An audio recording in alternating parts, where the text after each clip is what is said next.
Alors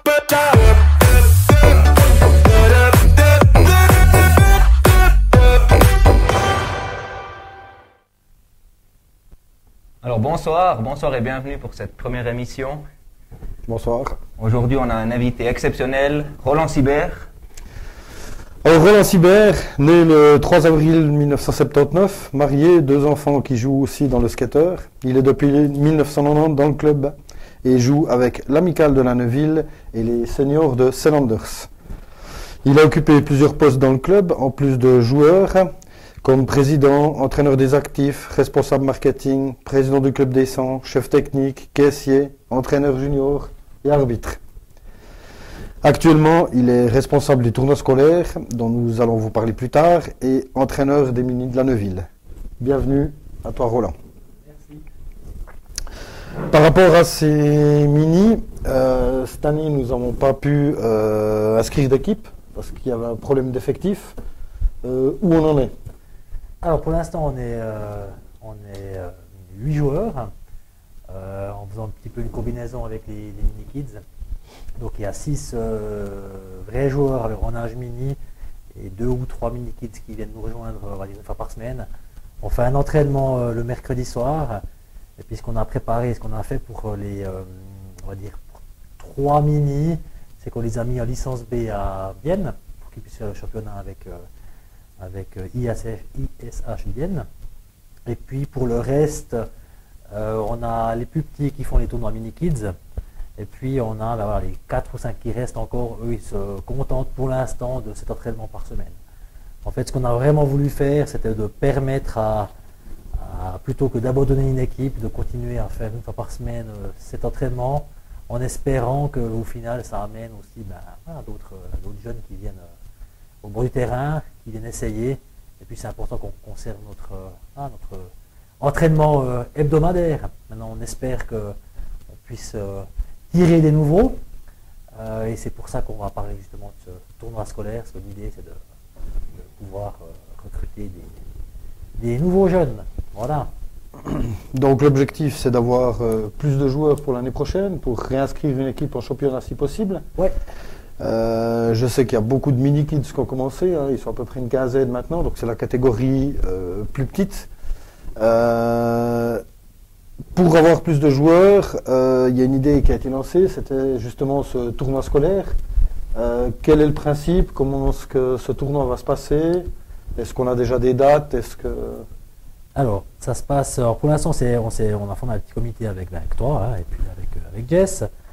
L'idée en fait, c'est simplement de permettre à des jeunes, donc on a plutôt ciblé alors si je me souviens bien au niveau Armos, des 4e à 7e Armos, hein, me semble-t-il. Le concept, c'est simplement de demander, de s'approcher des écoles, leur expliquer le principe du tournoi scolaire, qui est en fait de créer par classe une équipe de 3 ou 4 joueurs. On s'adresserait à plusieurs écoles, donc que ce soit de l'école primaire de la Neuville, toutes celles de l'Entre-deux-Lacs, le plateau de Diès et puis Douane également, sans oublier aussi Sugier. Donc avec toutes ces écoles primaires, voilà, l'idée c'est de pouvoir s'approcher de ces classes, qu'ils créent une mini-équipe de 3 ou 4 joueurs par classe, et qu'ensuite on puisse organiser sur l'espace, on ne sait pas encore exactement comment, mais 1 ou 2 jours, un tournoi qui serait finalement sous un format de 3 contre 3. C'est un petit peu ça l'idée. Et puis ce qu'on aurait à faire dans ce tournoi, c'est de fournir tout l'équipement, les patins, les cannes, le casque, de faire quelque chose de simple, juste pour donner envie de pratiquer puis d'essayer. Et puis l'idée aussi, c'est de pouvoir rendre ce tournoi finalement assez attractif en proposant aux vainqueurs un prix qui est intéressant pour l'ensemble de l'école, en tout cas de la classe des joueurs, puisque le premier prix sera finalement une participation, un paiement d'une... On ne sait pas exactement sous quelle forme encore, mais l'idée c'est de donner un prix d'une course d'école à la classe dans laquelle a évolué l'équipe qui remportera ce tournoi. Donc voilà, celui qui gagnera le tournoi fera gagner à l'ensemble de sa classe, pas uniquement à ceux qui ont joué, l'ensemble de sa classe, une course d'école finalement. C'est un petit peu ça le format qu'on aimerait essayer. Puis quant à la date, alors ça va dépendre des problèmes sanitaires. Donc je ne pense pas que ça va être avant cet été, j'imagine plutôt août-septembre. Dans l'idéal, ça va être. On aimerait bien faire ça là à ce moment parce qu'autrement ça va être trop tard aussi. Donc voilà, on imagine août-septembre pour faire ce petit tournoi. Donc voilà, on verra, c'est un essai. Il y a beaucoup de travail à faire en amont. Il faut aussi convaincre les écoles de bien vouloir jouer les jeux pour essayer de faire diffuser l'information.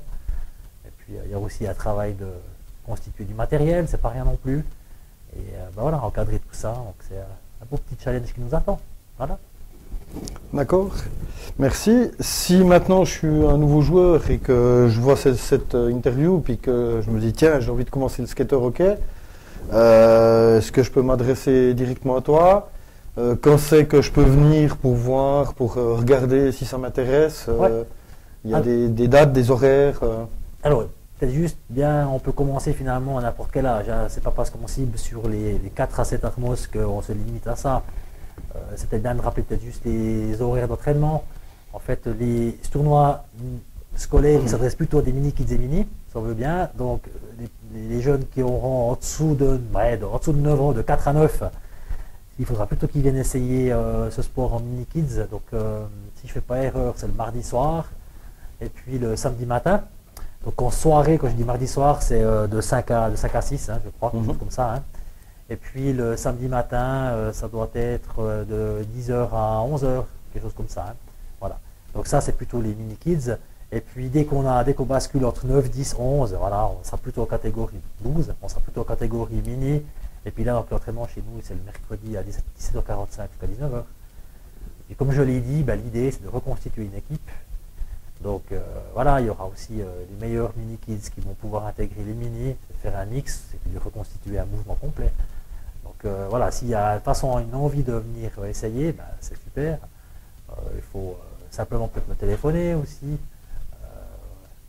peut-être donner mon numéro, hein, c'est le 079 265 24 60, ou alors s'adresser à n'importe quel membre du club hein, finalement, mais voilà, je crois même qu'on a aussi affiché pour la cantine à nouveau les horaires aussi des entraînements. En tout cas voilà, pour venir essayer, c'est volontiers qu'on fera découvrir ce sport à tous ces jeunes. Ok. Et de toute façon, si vous êtes intéressé, vous pouvez toujours nous contacter, Fouine TV, et on transmettra l'information à Roland. Merci. Merci beaucoup à toi. Alors on a fait un...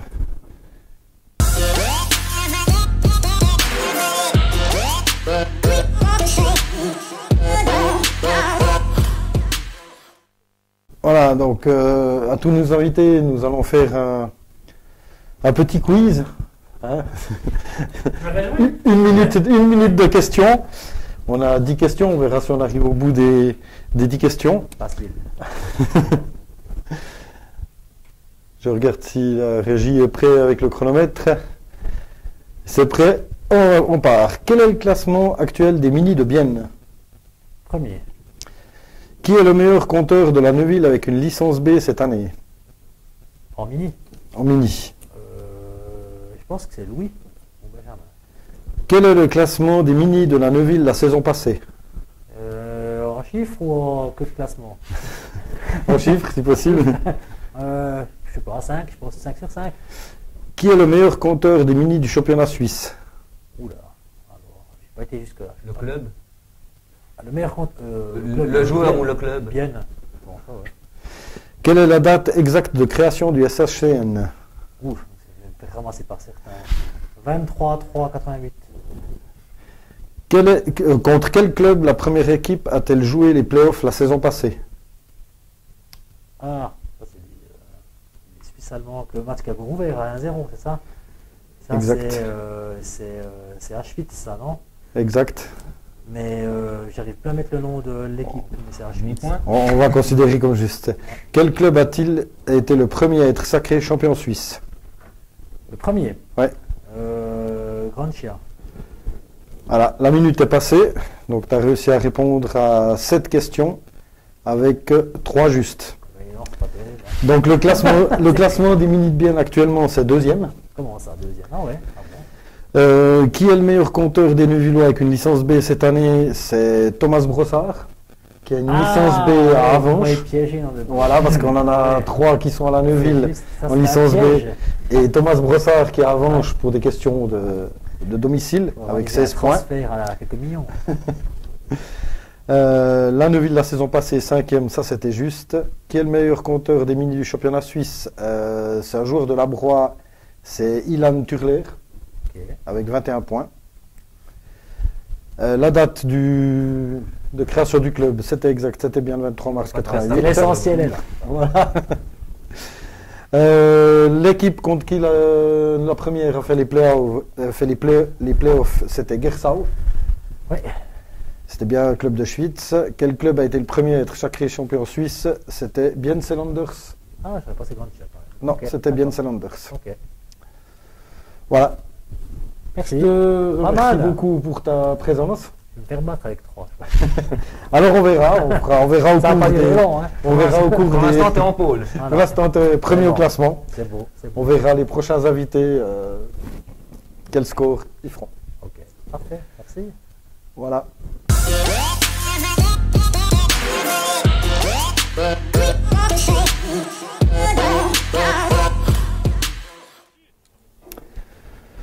Là, nous avons les images du match des Mini-Kids qui se sont déplacés dimanche dernier à Payerne pour un match amical contre la Broye.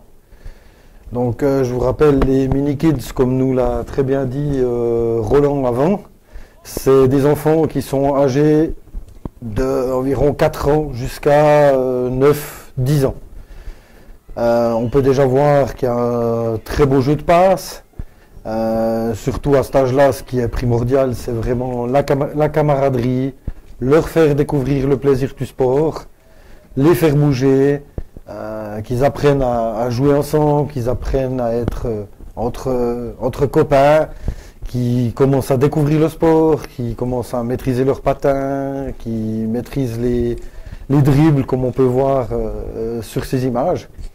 Alors c'est clair que ça peut surprendre parce qu'il y a des grandes différences de taille, mais je vous rappelle que ces matchs se déroulent normalement sur des petits tournois qui se passent sur une demi-journée où il y a 3 voire 4 équipes qui jouent l'une contre l'autre.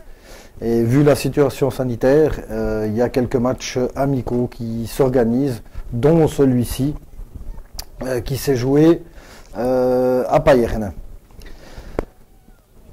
Ce match a été gagné par la Neuville par une superbe victoire 10-3. Alors, salut Kenzo. Premier match de la saison contre Payerne. Qu'est-ce que tu as pensé du match? Bien, Bien? L'analyse, tes copains, comment ils ont joué, le résultat, vas-y, dis-nous Bien. tout. Qu'est-ce qu'on a fait? 10-3. Ouais. Puis comment tu as trouvé Payerne? Nul. Coupé. Ok, alors on te remercie. Alors Florent, premier match de la saison, qu'est-ce que tu as pensé du match? C'était trop bien. C'était trop bien, t'es content de ton match. Oui, Et puis comment tu as trouvé que la Neuville a joué? très bien. Très bien. Bon, et puis tu as pris du plaisir? Oui, Alors c'est bien. Merci Laurent. Président, voilà, premier match de la saison pour nos mini-kids, dont ton fils qui est au but. Qu'est-ce que tu as pensé du match? Satisfaisant pour une reprise, la motivation incroyable de ces petits. J'attendais que ça, je pense que ça allait se coucher très tôt hier soir pour être en forme. Exact. Et puis c'était un super match, bien coaché, je pense que le résultat est plus que prometteur.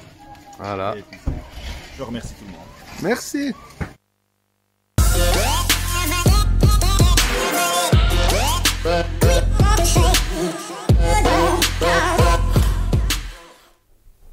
Donc là, nous sommes partis pour les analyses du match des novices qui jouaient la semaine passée contre Rotrist. Les novices qui se sont inclinés sur le score de 4-3. Là, on est en train de voir le premier but de Rotrist. Donc on peut voir qu'il passe facilement au milieu de 2 défenseurs pour tranquillement ajuster le gardien. Ensuite, là, on voit, c'est direct sur l'engagement, c'est le but de la Neuville. On voit, l'engagement est gagné, tout de suite, c'est un tir, le gardien qui est absolument pas attentif et la balle qui passe facilement entre les jambières du gardien.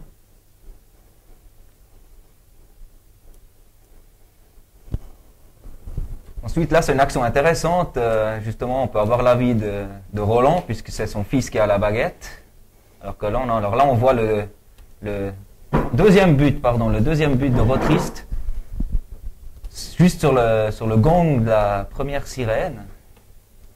Et là, justement, c'est l'analyse de Roland, puisque son fils est à la déviation devant le but. Et malheureusement, elle est juste pas rentrée. Mais... Je ne peux pas dire grand-chose d'autre que ça, effectivement. Dommage. Et là, on voit la pénalité pour Rotrist. Alors là, c'est intéressant parce qu'on voit le défenseur qui harponne l'attaquant et il le tire même en arrière, donc sous les yeux de l'arbitre. C'est clair que ça pardonne pas. Donc c'est 2 minutes qui ont offert de la chaleur dans la défense de Rotrist. On peut presque dire qu'il a fait du téléski. Il a presque fait du téléski. Là, c'est une action qui est très intéressante parce qu'on voit tout de suite les défenseurs qui sont attirés par la balle et pas par le joueur. Et du coup, le joueur, il se retrouve tout seul et il a plus qu'à dribbler le dernier défenseur pour tirer. Et malheureusement pour lui, Aaron était attentif. On voit bien trois défenseurs de Neuville attirés par la balle, ce qui fait que le joueur de Rotrist se retrouve tout seul. Et le dernier défenseur est attiré lui aussi par la balle, ce qui permet au joueur de passer le dernier défenseur et d'aller marquer. Là, on a le ralenti sur le but, le 4e but de Rotrist. On voit que c'est vraiment une balle à rebond. Et là, à ce moment-là, il y a la déviation qui fait que Aaron ne peut pas faire autre chose que laisser passer cette balle. Là, on voit le dernier but de la Neuville. Malheureusement, on ne voit pas le départ de la frappe, mais c'est une frappe qui traverse toute la défense. Sophie qui a juste à ajuster le gardien, et le gardien qui était un peu emprunté sur ce coup-là. C'était le 4-3.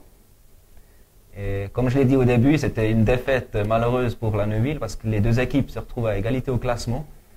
C'était des points importants à prendre pour...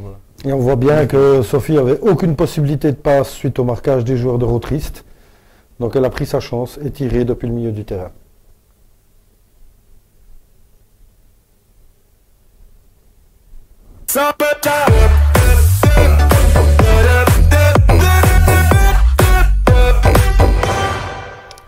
Et là, nous allons passer au match junior qui s'est déroulé hier soir.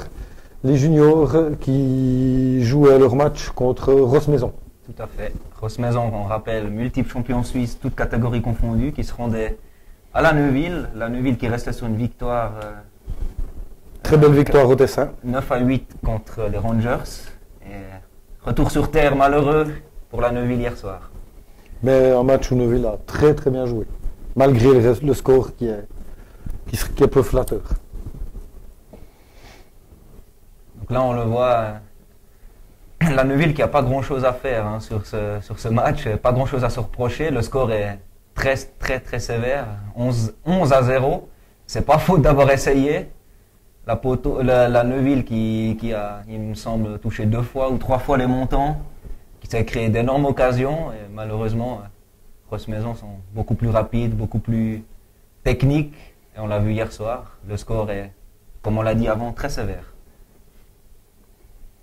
Malgré quand même une bonne défense de Neuville, des joueurs qui étaient motivés, qui n'ont pas hésité à aller au combat, comme on peut le voir sur ces images, ce qui a causé quelques pénalités à Rossmaison et aussi quelques-unes à Neuville, mais des joueurs qui étaient vraiment très, très présents physiquement et avec une grosse envie. Et on le voit sur les ralentis là, la Neuville a eu quand même pas mal d'occasions. Là on voit, c'est Jacob qui tire sur le poteau. Il y a quand même eu deux poteaux, une latte durant ce match.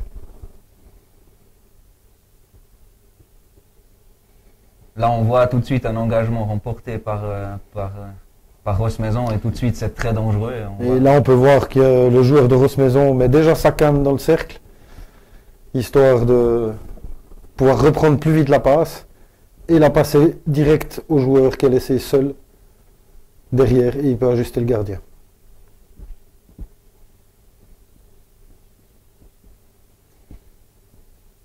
Là, on le voit, le 3e but, il est imparable pour Alex, en pleine lucarne, il ne peut pas faire grand-chose.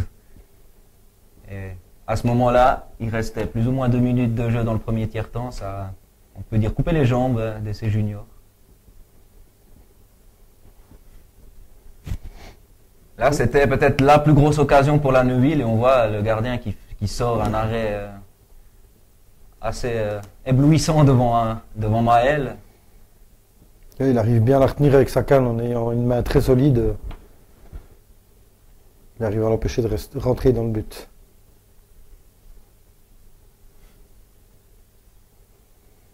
Là, c'est un but facile pour Rosmaison, hein, entre deux défenseurs.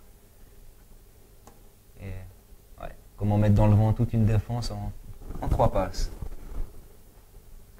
Et une belle petite esquive, histoire de pouvoir mettre ce 9e but. Donc score final, 11-0 pour Rosmaison. Et ça tombe bien puisqu'on peut tout de suite rebondir sur les différents résultats et calendriers des prochains matchs. Exactement. Donc on va commencer par les catégories en dessous, donc les mini. Dans le groupe B des mini, la Broye jouait contre la Tour et la Broye s'est imposée 21-1. Bienne qui recevait Givisiez, Bienne s'est imposé 9-6. On rappelle, Bienne avait des joueurs de la Neuville.